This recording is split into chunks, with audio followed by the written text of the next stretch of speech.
ಮಹಾದೇವಿ ಅಮ್ಮ ಶ್ರೀ ಚಕ್ರವಾಸಿನಿ ಮಹಾದೇವಿ ಅಮ್ಮ ಶ್ರೀ ಸಿಂಹವಾಹಿನಿ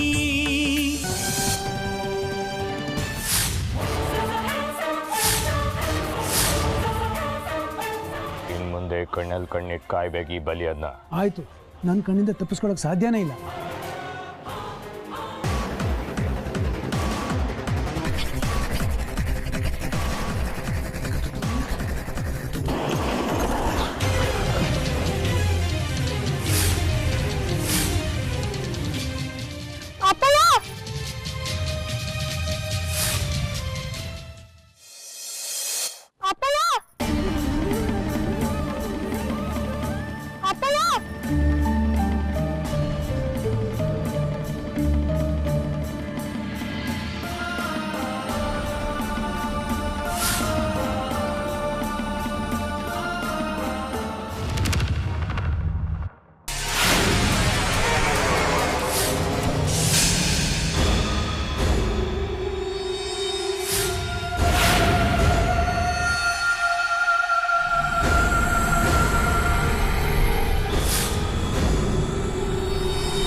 ಕಪ್ಪು ವಾಸನೆ ಕುಡ್ಕೊಂಡ್ ಬಂದಿದ್ಯಲ್ಲೋ, ಕುಡ್ದ ನನ್ನ ಪಕ್ಕದಲ್ಲಿ ಕೂತ್ಕೊತಿದ್ಯಲ್ಲ.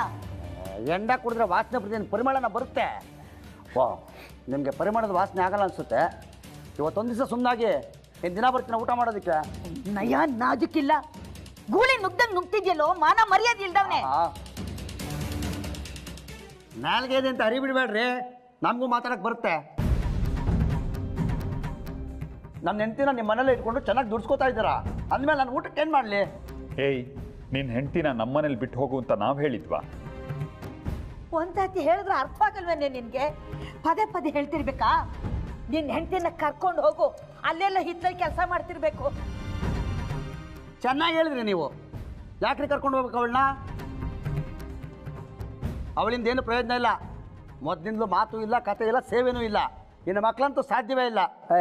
ಜಗ್ಗಿ, ಮರ್ಯಾದೆಯಿಂದ ಮಾತಾಡು, ನಾಲ್ಗೆ ಮೇಲೆ ಹಿಡ್ತಾ ಇರಲಿ. ಕ್ಷಮಿಸಿ ಸ್ವಾಮಿ, ಅನ್ನ ಹಾಕ್ತವ್ರ ಮನೇಲಿ ಈಗೆಲ್ಲ ಮಾತಾಡಿದ್ರೆ ತಪ್ಪಾಗುತ್ತೇನೋ? ನನ್ನ ಹೆಂಡತಿ ಸುನೀತಾ ಇಲ್ಲೇ ಇರೋದ್ರಿಂದ ಇನ್ಮೇಲೆ ಊಟಕ್ಕೆ ಸಮಯಕ್ಕೆ ಸರಿಯಾಗಿ ಬಂದು ಊಟ ಮಾಡ್ಕೊಂಡು ಹೋಗ್ತೀನಿ. ದಯವಿಟ್ಟು ನನಗೆ ಅಚ್ಚುಕಟ್ಟಾಗಿ ಊಟ ಹಾಕ್ರಪ್ಪ. ಆಮೇಲೆ ನನಗೆ ಪಲ್ಯ ಉಪ್ಪಿನಕಾಯಿ ಇರಲೇಬೇಕು. ನನಗೆ ನೀವು ಬಿಟ್ಟಿಯಾಗಿ ಊಟ ಹಾಕ್ತಿಲ್ವಲ್ಲ, ನನ್ನ ಹೆಂಡತಿ ಸುನೀತನ್ನ ಇಲ್ಲೇ ದುಡ್ಸ್ಕೊತಾ ಇದ್ದೀರಲ್ಲ, ಅದಕ್ಕೆ ಬಂದು ಹೋಗ್ತೀನಪ್ಪ.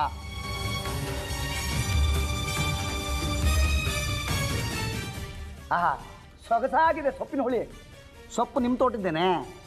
ಮಾನಗೆಟ್ಟವರು ಯಾರೋ ಚಾಪೆಲ್ ಸುತ್ಕೊಂಡು ಹೋಗ್ತಾರೆ, ಇಂಥವ್ರು ಹೋಗಲ್ವೇ? ನೀವೇನು ಹೇಳಿದ್ರು ನಂಗೆ ನಾಟಲ್ಲ.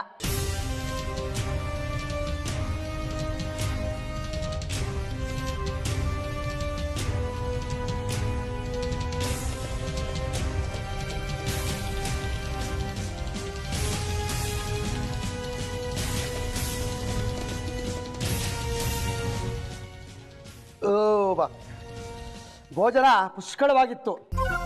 ಊಟ ಆದಮೇಲೆ ನಾನು ಬಾಳೆಹಣ್ಣು ತಿನ್ನಬೇಕು, ಒಂದು ಎಲೆ ಅಡಿಕೆ ಹಾಕಬೇಕು. ಇರಲಿ, ಇವತ್ತಿಗೆ ಹೇಗೋ ನಾನು ಬೇರೆ ವ್ಯವಸ್ಥೆ ಮಾಡ್ಕೋತೀನಿ. ನಾಳೆಯಿಂದ ನೀವೇ ವ್ಯವಸ್ಥೆ ಮಾಡಿಯಪ್ಪ, ಮರಿಬೇಡಿ. ರಾಜಮಾತೆ ಅವರೇ, ನನ್ನ ಆರ್ಭಟಕ್ಕೆ ನೀವು ಒಂದು ಅಗಳು ತಿನ್ನೋಕ್ಕಾಗಲಿಲ್ಲ. ಊಟ ಮಾಡಿಪ್ಪ. ಅದಕ್ಕೆ ಅಡುಗೆ ಮಾತ್ರ ಭಾಳ ಚೆನ್ನಾಗಿತ್ತು. ನನ್ನ ಹೆಂಡ್ತಿನೂ ಮಾಡ್ತಾಳೆ, ದನಗಳಿಗೂ ಹಾಕಕ್ಕೆ ಬರಲ್ಲ. ಬರಲ್ಲ.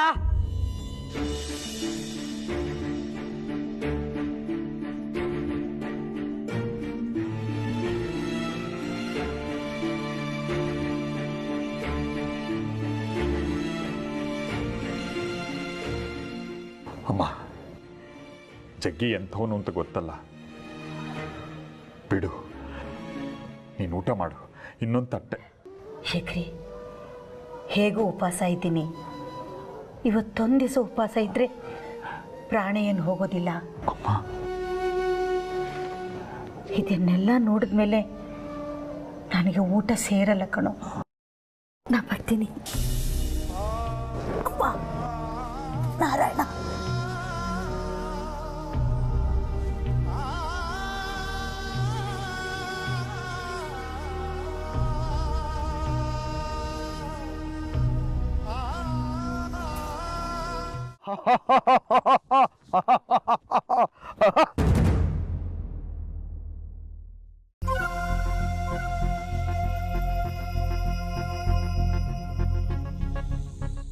ಏನೋ ಅಡುಗೆ ಶೇಖರೆ ಮನ್ಸಲ್ಲೇ ಬೈಕೋತಾ ಇದೀಯಾ? ಬೈಕೊಳ್ಳೋದು ಬಿಟ್ಟು ಇನ್ನೇನಾಗುತ್ತೆ ನಿನಗೆ? ನೀವು ಕುಟುಂಬದವರೆಲ್ಲ ಒಟ್ಟಿಗೆ ಊಟಕ್ಕೆ ಅಂತ ಕೂತಿದ್ದಾಗ ನಿನ್ನ ಷಟ್ಕ ನಿನ್ನ ಅನುಮತಿ ಪಡೆದೆ ನಿನ್ನ ಮನೆಗೆ ಬಂದು ನಿಮ್ಗಳ ಜೊತೆನೆ ಕೂತು ತಾನೇ ಬಡಿಸ್ಕೊಂಡು ಹೊಟ್ಟೆ ತುಂಬ ಊಟ ಮಾಡಿ ಉಪಚರಿಸ್ಕೊಂಡು ಬಂದಿದ್ದೀನಿ. ಸಕಲ ಅಂಗಾಂಗಗಳು ಉರಿತಾ ಇದೆಯೇನೋ. ಮನೆ ಹತ್ರ ಬಾ, ಒಳ್ಳೆ ತೆಂಗಿನೆಣ್ಣೆ ಇದೆ ಕೊಡ್ತೀನಿ, ಹಚ್ಕೋ, ತಂಪಾಗುತ್ತೆ.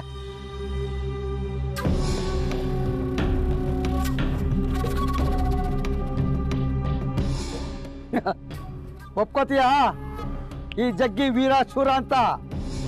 ಏ ಶೇಖರಿ, ಈ ಜಗ್ಗಿ ಬಿರುಗಾಳಿ ಇದ್ದ ಹಾಗೆ, ಒಂದು ಸಾರಿ ಬೀಸಿದ್ರೆ ಎಲ್ಲ ಸೈಲೆಂಟ್. ಯಾಕೆ ಮಾತೇ ಓಡ್ತಾ ಇಲ್ಲ? ಕೋಪ ನೆತ್ತಿಗೇರ್ತಿದೆ ಅಲ್ಲ? ಕಪಾಳಕ್ಕೆ ಬಾರ್ಸಕ್ಕೆ ಕೈ ಚುರ್ರಂತಿದೆ ಅಲ್ವಾ? ಜಾಡ್ಸ್ ಒದಿಬೇಕು ಅಂತ ಕಾಲು ಕೆರಿತಾ ಇದೆ ಅಲ್ಲ? ಆದ್ರೆ ನಿನ್ನ ಕೈಲಿ ಏನು ಕಿಸಕ್ಕಾಗಲ್ಲ ಕಣೋ.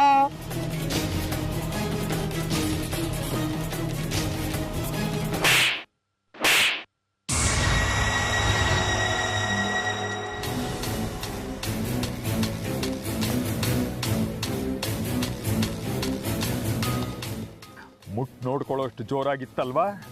ನನಗೆ ಹೊಡಿತೀಯ ನೀನು? ಯಾಕೆ ನಂಬಿಕೆ ಬರ್ತಿಲ್ವಾ? ಇನ್ನೊಂದು ಕೊಡ್ಲಾ?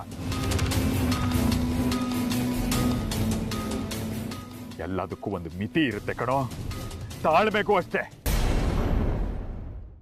ವಾರದಿಂದ ಉಪವಾಸ ನಮ್ಮಮ್ಮ ಕಷ್ಟಪಟ್ಟು ಊಟ ಮಾಡೋಕೆ ಒಪ್ಸ್ ಕರ್ಕೊಂಡು ಬಂದು ಕೂರಿಸಿದ್ದೆ, ಹಾಳು ಮಾಡ್ಬಿಟ್ಟಿಯಲ್ಲ. ತುತ್ತು ಹಾಕಿ ಬೆಳೆಸ್ದವಳು ನಮ್ಮನ್ನ, ಅವಳು ಒಂದು ತುತ್ತು ತಿನ್ನೋಕೆ ಅವಕಾಶ ಕೊಡ್ಲಿಲ್ವಲ್ಲ ಪಾಪಿ. ಅನ್ನ ಉಳಿಸಿದ್ನಲ್ಲ ಇನ್ನು ತೆಗೆದು ಇನ್ನೊಂದು ಬಾರಿಸ್ತೀನಿ ನೋಡು. ಮನಸ್ಸು ಕೆಡಿಸಿ ಅನ್ನ ಉಳಿಸಿದ್ರೆ ತಿನ್ನೋಕ್ಕಾಗುತ್ತೇನೋ? ಒಂದು ಹೇಳ್ತೀನಿ ಜಗ್ಗಿ, ನಮ್ಮನೆ ಪರಿಸ್ಥಿತಿ ಸರಿ ಇಲ್ಲ. ಇರೋ ನೋವನ್ನೇ ಅರಗಿಸ್ಕೊಳಕ್ಕಾಗದೆ ದುಃಖ ಅನುಭವಿಸ್ತಾ ಇದ್ದೀವಿ. ನೀನ್ ಬಂದಿನ್ನೂ ಹಿಂಸೆ ಕೊಡಬೇಡ, ನಿನ್ ಕೈ ಮುಗಿತೀನಿ. ನಿನ್ನ ಹೊಡೆದಿದ್ದ ಕ್ಷಮೆ ಇರಲಿ. ಅಮ್ಮ ಮತ್ತೆ ಉಪವಾಸ ಕೂರೋ ಹಾಗಾಯ್ತಲ್ಲೋ ಅನ್ನೋ ಆವೇಶಕ್ಕೆ ಹೊಡೆದು ಬಿಟ್ಟೆ.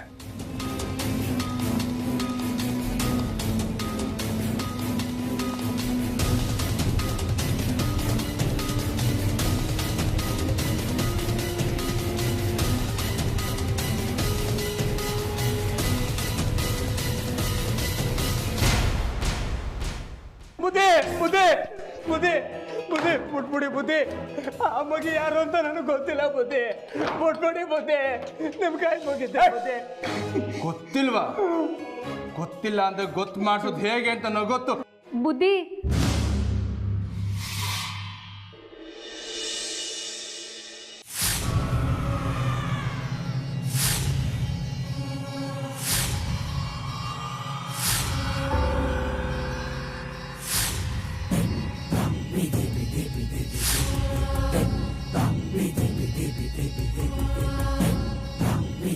ಬುದ್ಧಿ ನಿಮ್ ಕಾಲಿಗೆ ಬೀಳ್ತೀನಿ. ನಮ್ಮ ಅಪ್ಪಯ್ಯ ಏನು ತೆಪ್ಪು ಮಾಡಿಲ್ಲ, ಅವನು ಭಾಳ ಒಳ್ಳೆಯವನು, ಅವನು ಬಿಟ್ಬಿಡಿ.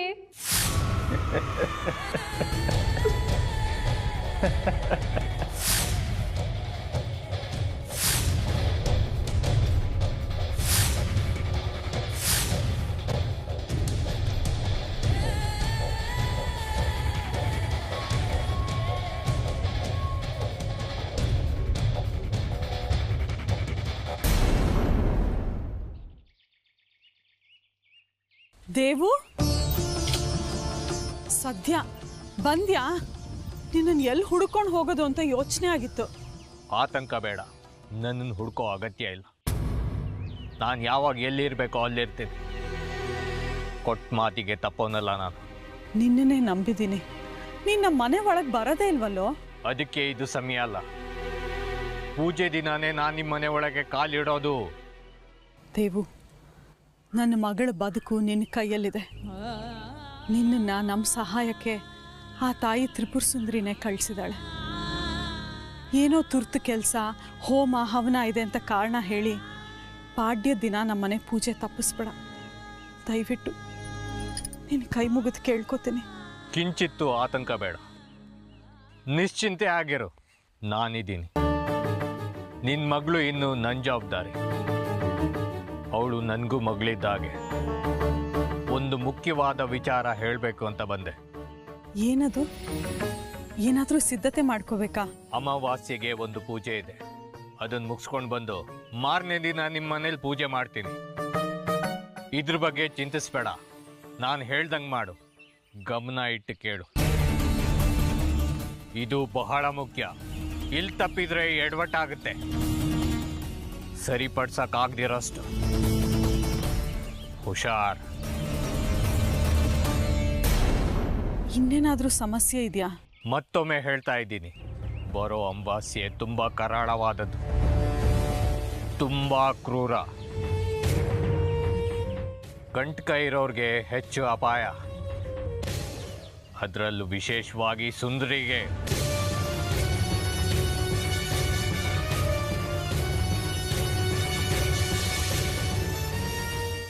ಇಡೀ ದಿನ ಅವಳನ್ನು ಯಾವುದೇ ಕಾರಣಕ್ಕೂ ಮನೆಯಿಂದ ಹೊರಗೆ ಕಳಿಸ್ಬೇಡ. ಇಡೀ ದಿನ ಅವಳನ್ನು ಒಳಗಿರಿಸ್ಕೊಂಡು ಜೋಪಾನವಾಗಿ ಎಲ್ಲರೂ ಅವಳನ್ನು ಕಾಪಾಡಬೇಕು. ನೆನಪಿರಲಿ, ಅಮಾವಾಸ್ಯ ಸುಂದರಿ ಪಾಲಿಗೆ ಬಹಳ ಕ್ರೂರ. ಎಚ್ಚರವಾಗಿರು. ಎಚ್ಚರ, ಎಚ್ಚರ, ಎಚ್ಚರ, ಎಚ್ಚರ.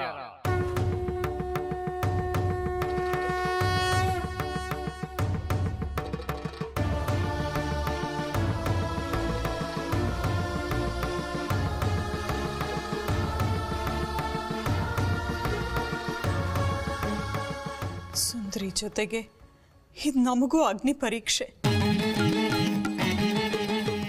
ಅವಳನ್ನ ಮನೆ ಒಳಗಡೆನೆ ಇಟ್ಕೊಳ್ಳೋ ಜವಾಬ್ದಾರಿ ನಿಂದೆ ಕಣಮ್ಮ.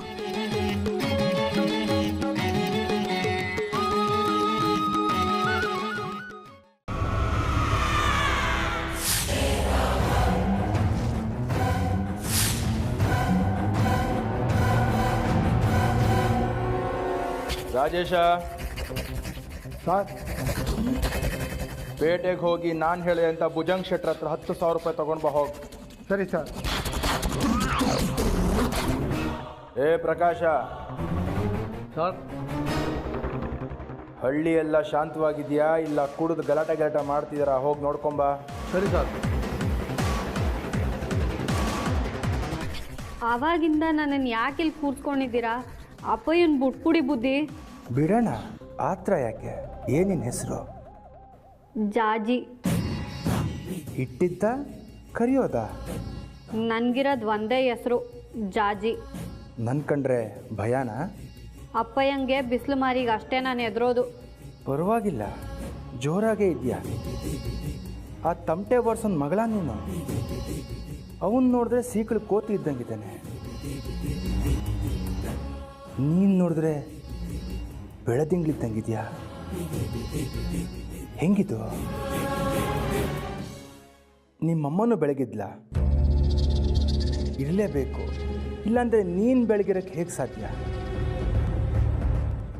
ಎಲ್ಲಿ ನಿಮ್ಮಮ್ಮ? ನೆಗದ್ ಬಿದ್ದು ಹೋದ್ಲಾ? ನಿಮ್ಮಪ್ಪ ಇನ್ನೊಂದು ಮದುವೆ ಆಗಲಿಲ್ವಾ? ಹೋಗಲಿ, ನನಗೆ ಯಾಕೆ ಅದೆಲ್ಲ? ಅಪ್ಪಯ್ಯನ ಬುಟ್ಬುಡಿ.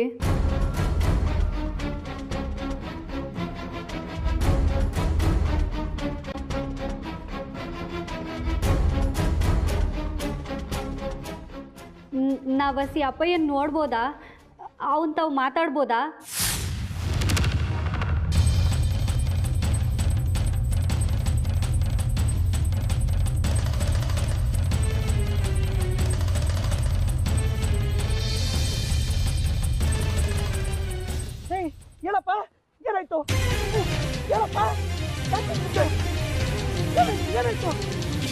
ಏನಪ್ಪ ಯಾಕೆ ಕಿತ್ತೋದೆ ಏನಪ್ಪ ಹೇಳು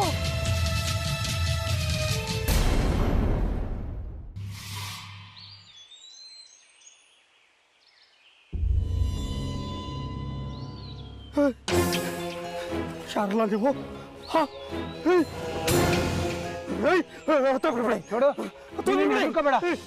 ನಮ್ಮಿಂದ ನಿನ್ಗೇನು ಅಪಾಯ ಇಲ್ಲ ತಂದೆ ಹೊಸಿ ತಡ್ಕೋ ನಾವು ನಿಂಗೇನು ಮಾಡಲ್ಲ ಸುಮ್ಮನಿರು ಸ್ವಲ್ಪ ಶಾಂತನಾಗು ಶಾಂತವಾಗೋದು ಮಗಳನ್ನ ನಾನು ಕಾಪಾಡ್ತೀನಿ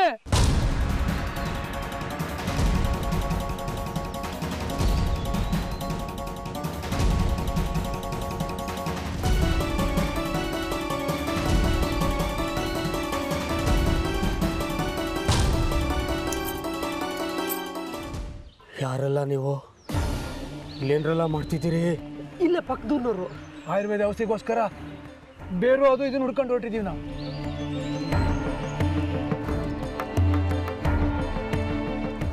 ನನ್ನ ಮಗಿನ ಕಾಪಾಡ್ತೀರಾ? ನಿನ್ಗೆ ಅದ್ರಲ್ಲಿ ಅನುಮಾನನೇ ಬೇಡ.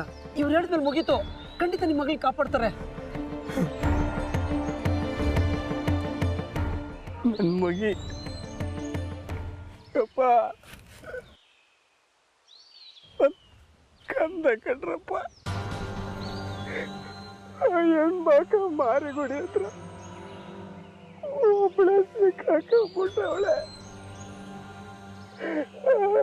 ಅವಯ್ಯ ಸುಮ್ಮನೆ ಬಿಡೋಕಿಲ್ಲ,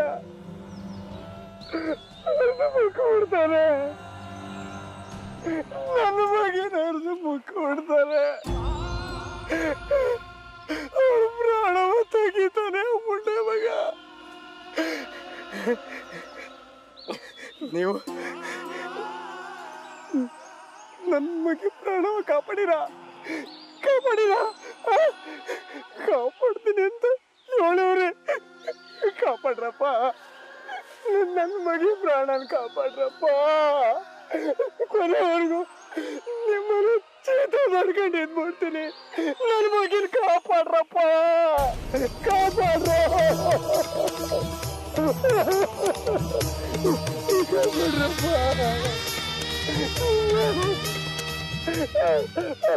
ಅವಳವ್ರೆ ಪ್ರಾಣ ಕಂಡ್ರಪ್ಪ, ಕಾಪಾಡು.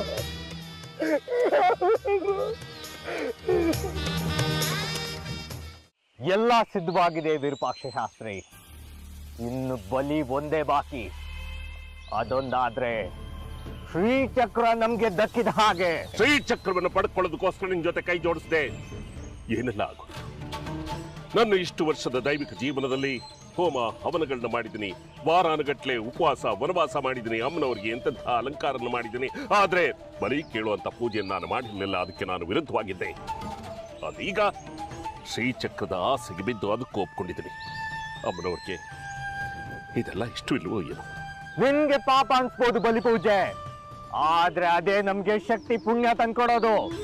ಶ್ರೀಚಕ್ರ ಒಮ್ಮೆ ನಮ್ ಕೈವಶವಾದ್ರೆ ನನ್ನ ಪಾಪ ಪುಣ್ಯಗಳ ಲೆಕ್ಕ ನಾವೇ ಬರ್ಕೊಳ್ಬಹುದು.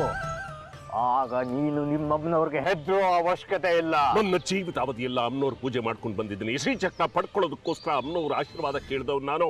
ಆದ್ರೆ ಈಗ ಬಲಿ ಪೂಜೆ ಅಂದ್ಕೊಂಡಾದಾಗ್ಲಿಂದ ಏನಾದ್ರೂ ಒಂದು ಅವಘಡಗಳು ಕಾಡ್ತಾನೆ ಇದೆ. ಇನ್ನು ಏನೇನ್ ಕಾದಿದೆಯೋ ಶ್ರೀಚಕ್ರ ಉದ್ಭವ ಆಗೋದೊಳಗೆ. ನಿನ್ ಹೆದರಿಕೆ ನೋಡಿದ್ರೆ ನನ್ಗೆ ಅನುಮಾನ ಶುರುವಾಗಿದೆ. ಈ ಬಲಿ ಪೂಜೆ ಮುಂಚೆ ಇನ್ನೊಂದ್ ಕೆಲಸ ಬಾಕಿ ಇದೆ. ನಡಿ ನನ್ ಜೊತೆ. ಇನ್ನು ಏನೇ ಆಗ್ಬೇಕು? ಬಲಿ ಪೂಜೆಗೆ ಮೀರಿದ್ದೇನಿದೆ ಹೇಳ್ತೀನಿ. ಈಗ ಅಮ್ಮನವ್ರ ದೇವಸ್ಥಾನಕ್ಕೆ ಹೋಗೋಣ. ಅಮ್ಮನವ್ರ ದೇವಸ್ಥಾನಕ್ಕ? ಹೌದು, ನಡಿ ವಿರೂಪಾಕ್ಷ ಶಾಸ್ತ್ರಿ, ತಡ ಮಾಡಬಾರ್ದು.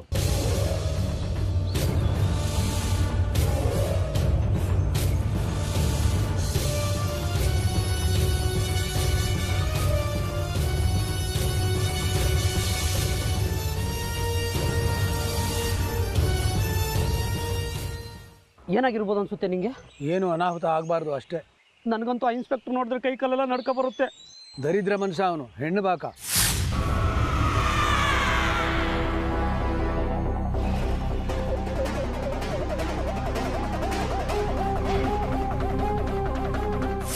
ಎಂತ ರಾಕ್ಷಸ ರಸಿಕ ಅವನು. ಮುಂದೆ ಮಗ ಯಾವ ಹೆಣ್ಮಕ್ಳನ್ನು ಬಿಡಲ್ಲ ಅಂತಾನೆ.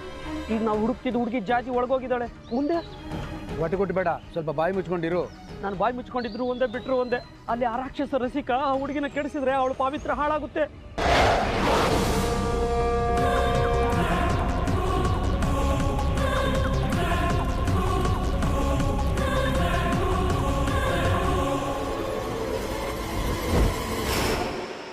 ಯಾಕೆ ಬುದ್ಧಿ ಹಿಂಗೆ ಹತ್ರ ಬತ್ತಿದ್ದೀರಿ?